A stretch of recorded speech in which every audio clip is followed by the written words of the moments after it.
Hello students, इस video में हम JK board class 11th session summer zone 2026 के लिए इंग्लिश के एक फाइनल पेपर को डिस्कस करेंगे। स्टूडेंट्स याद रहे, आपका इंग्लिश का फाइनल पेपर बिल्कुल इसी पैटर्न में पूछा जाएगा। तो चलिए स्टार्ट करते हैं। सबसे पहले सेक्शन ए को देखें। यहाँ पर आपको फर्स्ट क्वेश्चन में एक पैसेज दी जाएगी। सबसे पहले आपने पैसेज को अच्छे से रीड करना है, ठीक है। अच्छे से लाइन बाय लाइन को समझें कि इस पैसेज में क्या बताया गया है, ठीक है।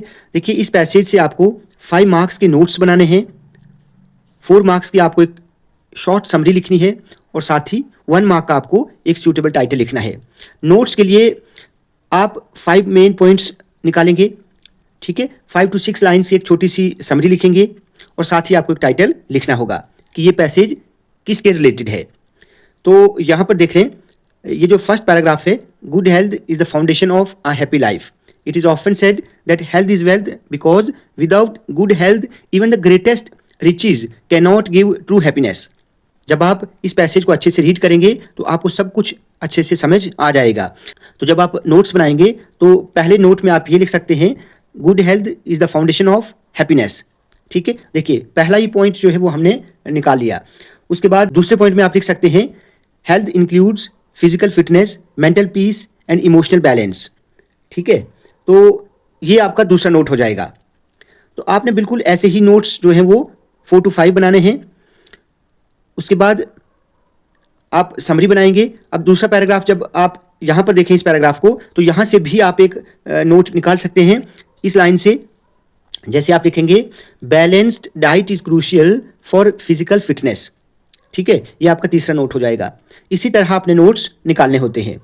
उसके बाद ये पैसेज किसके रिलेटेड है, मेन पॉइंट्स को निकाल कर आपने एक छोटी सी समरी जो है अपने वर्ड्स में लिखनी होती है। आपको खुद से वो बनानी होती है, मतलब एग्जैक्टली ऐसी जैसे यहाँ पर लिखा है ऐसा नहीं, लिटिल बिट चेंजेस के साथ आप लिखें कि ये पैसेज किसके रिलेटेड है। और मतलब जिसको हम यूँ कहेंगे, आपने इस पैसेज को कंक्लूड करना है 3 to 4 लाइन्स में, ठीक है। अब अगर हम टाइटल की बात करें तो इस पैसेज का जो टाइटल मेरे अकॉर्डिंग रहेगा, good health is the foundation of happiness, ठीक है। आप ऐसे लिख सकते हैं, good health the foundation of happiness, ये इसका टाइटल रहेगा।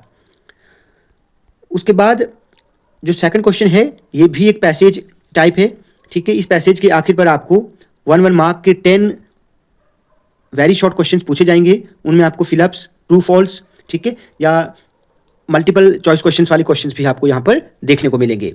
इसके लिए भी आपने सबसे पहले पैसेज को अच्छे से रीड करना है, अच्छे से समझना है कि पैसेज किसके रिलेटेड है। The transportation industry is undergoing a major transformation with the rise of electric vehicles, ठीक है। तो ये पैसेज इलेक्ट्रिक व्हीकल्स के रिलेटेड है, ठीक है। तो आप इसको अच्छे से रीड कर लें। Electric vehicles offer several advantages. They are quieter, require less maintenance and are more energy efficient compared to conventional vehicles, ठीक है। जब आप लाइन बाय लाइन को अच्छे से समझेंगे तो सभी क्वेश्चंस के आंसर्स आप आसानी के साथ लिख पाएंगे।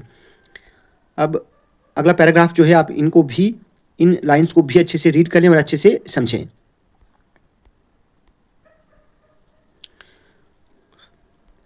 अब यहाँ पर क्वेश्चंस में फर्स्ट पार्ट क्या दिया है, what are the advantages of electric vehicles. अब आपको यहाँ पर इलेक्ट्रिक व्हीकल्स के एडवांटेजेस लिखने हैं, ठीक है।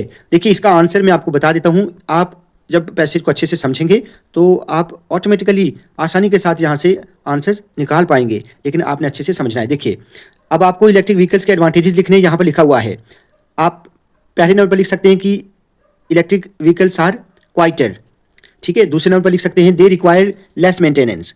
तो देखिए, 2 पॉइंट तो आपने बना लिए। दे आर एनर्जी एफिशिएंट, ठीक है, compare to other vehicles, conventional vehicles. 3 point बन गए। तो इसी तरह आप आंसर निकाल पाएंगे, लेकिन इसके लिए आपने पैसेज को अच्छे से रीड करना है।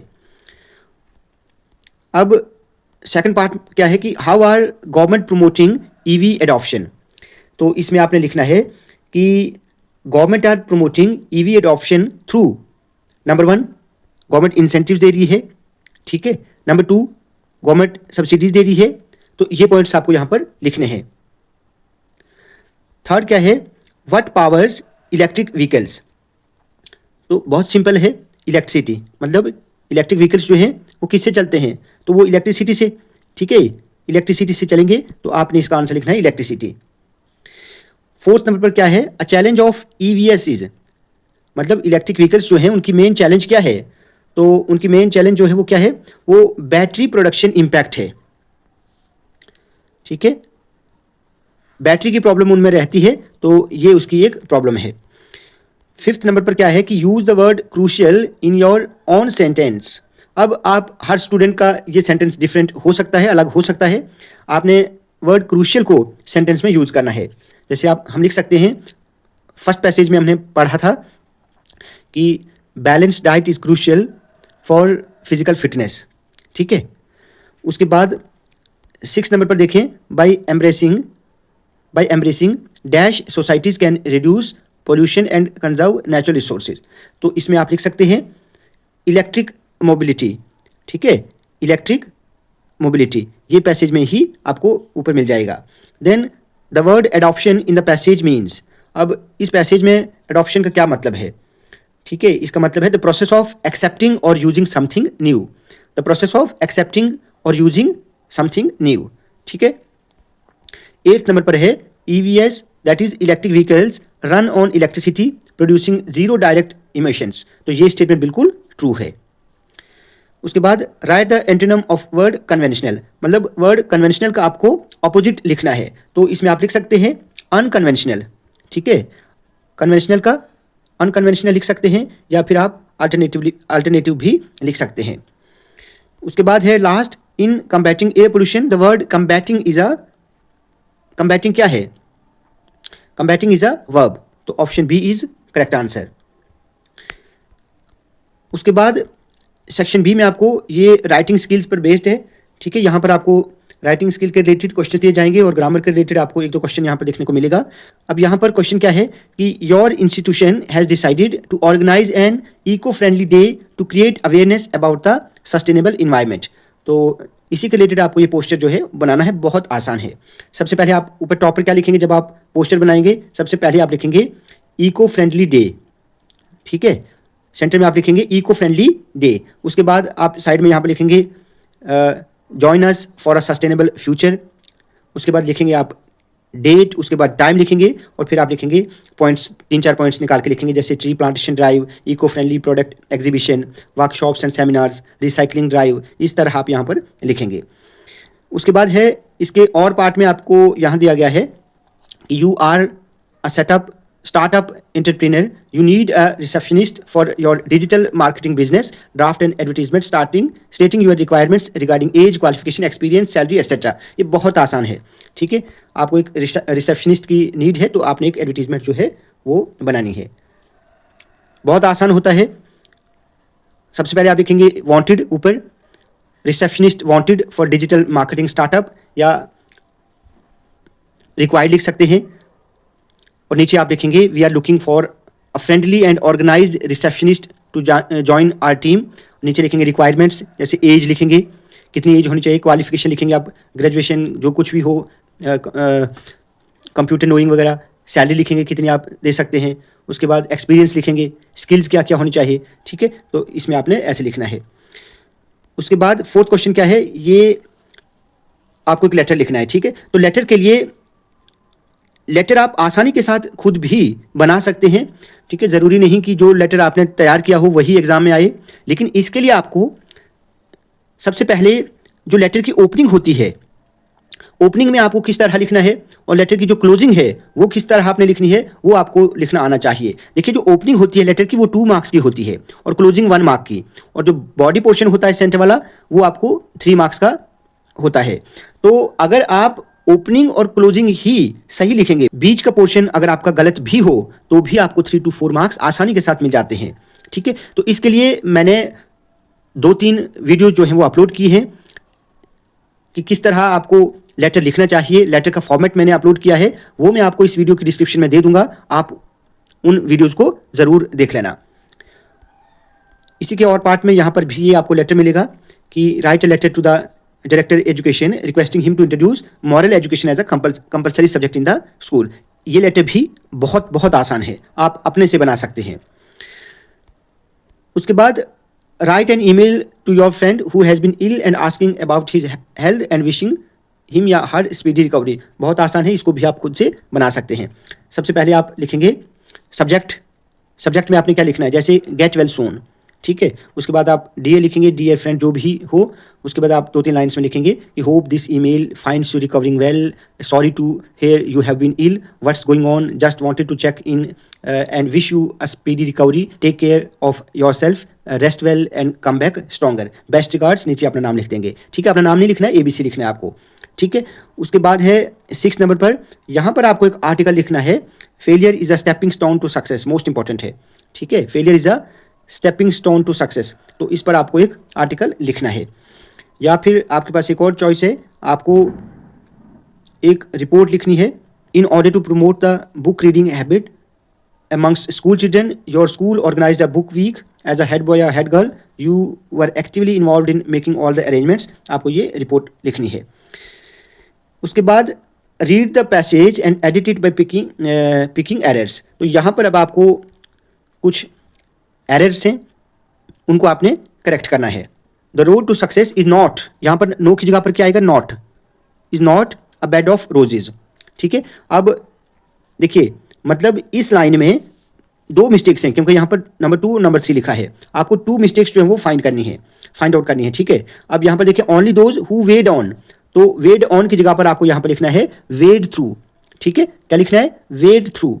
उसके बाद हर्डल्स कैन अचीव सक्सेसफुल, तो यहाँ पर आपको सिर्फ सक्सेस लिखना है, ये फुल इसका काट लेना है। उसके बाद 4th मिस्टेक आप नेक्स्ट लाइन में देख सकते हैं, set yourself clear goals and define precisely what you want to do, यहाँ पर इसका S काटना है, ठीक है, want to do।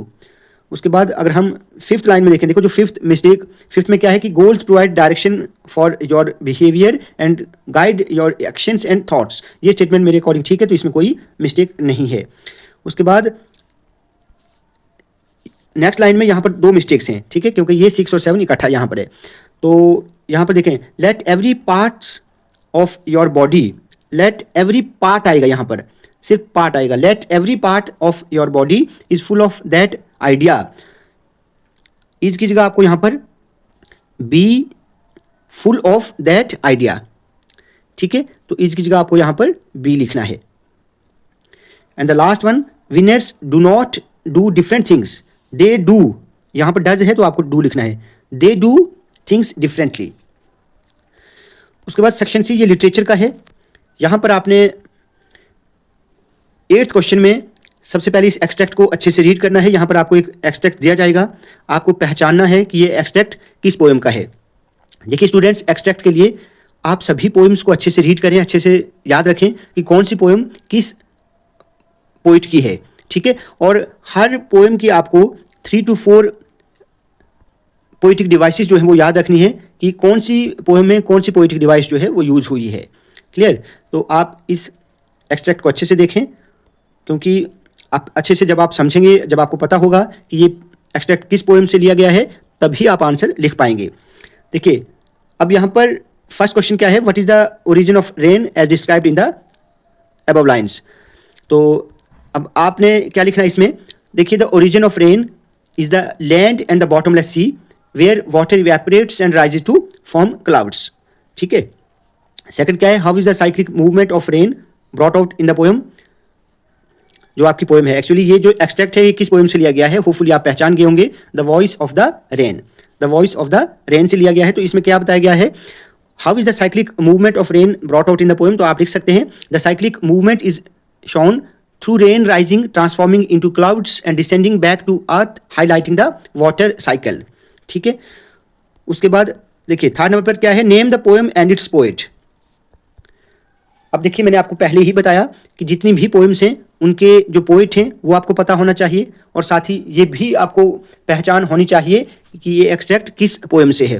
तो मैंने आपको ऑलरेडी बता दिया कि ये जो एक्सट्रैक्ट है ये लिया गया है the voice of the rain से, और इसके पोइट जो हैं वो आप मुझे कमेंट करके बताएं कि ये जो एक्सट्रैक्ट यहाँ पर है ये किस इसका पोइट जो है वो कौन है, ठीक है। उसके बाद आखिरी क्या है कि identify any two poetic devices. देखिए मैंने आपको ऑलरेडी बता दिया, अब आप मुझे बताएं कि इस एक्सट्रैक्ट में कौन सी दो पोएटिक डिवाइसेस जो हैं वो यूज हुई हैं। तो यहां पर आप लिख सकते हैं जैसे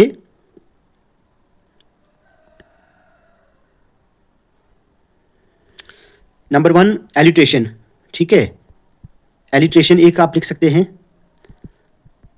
नंबर 2 पर्सोनिफिकेशन भी इसमें है, पर्सोनिफिकेशन आप इसमें लिख सकते हैं।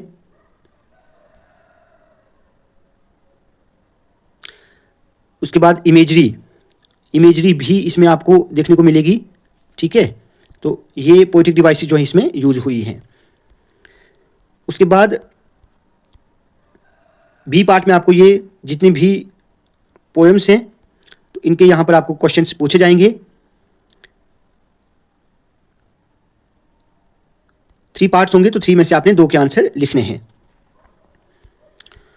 उसके बाद 9th क्वेश्चन में आपको ये प्रोज क्वेश्चंस यहाँ पर देखने को मिलेंगे। 5 पार्ट्स यहाँ पर होंगे, 5 में से आपको 3 के आंसर जो हैं वो लिखने होंगे। तो जो मैंने इंपॉर्टेंट क्वेश्चंस की वीडियो अपलोड की है आप उसको देखें, वो सभी क्वेश्चंस अच्छे से पढ़ें। लेकिन एक बेस्ट सजेशन ये है कि आप जितने भी प्रोज चैप्टर्स हैं उनकी समरी को अच्छे से रीड कर लें। जब आप 1-2 बार रीड कर लेंगे तो आप खुद से भी बना सकते हैं।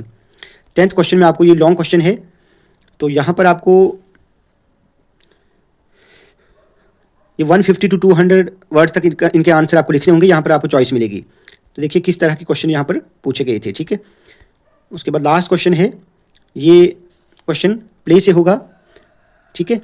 तो देखिए यहाँ पर आपको ये 6 मार्क्स का क्वेश्चन होगा, 120 to 150 वर्ड्स तक आपको आंसर लिखना होगा,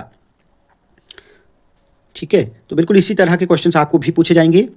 स्टूडेंट्स, आज की वीडियो आपको अच्छी लगी हो तो आप प्लीज़ इस वीडियो को ज़्यादा से ज़्यादा लाइक और शेयर करें और चैनल को सब्सक्राइब करना ना भूलें।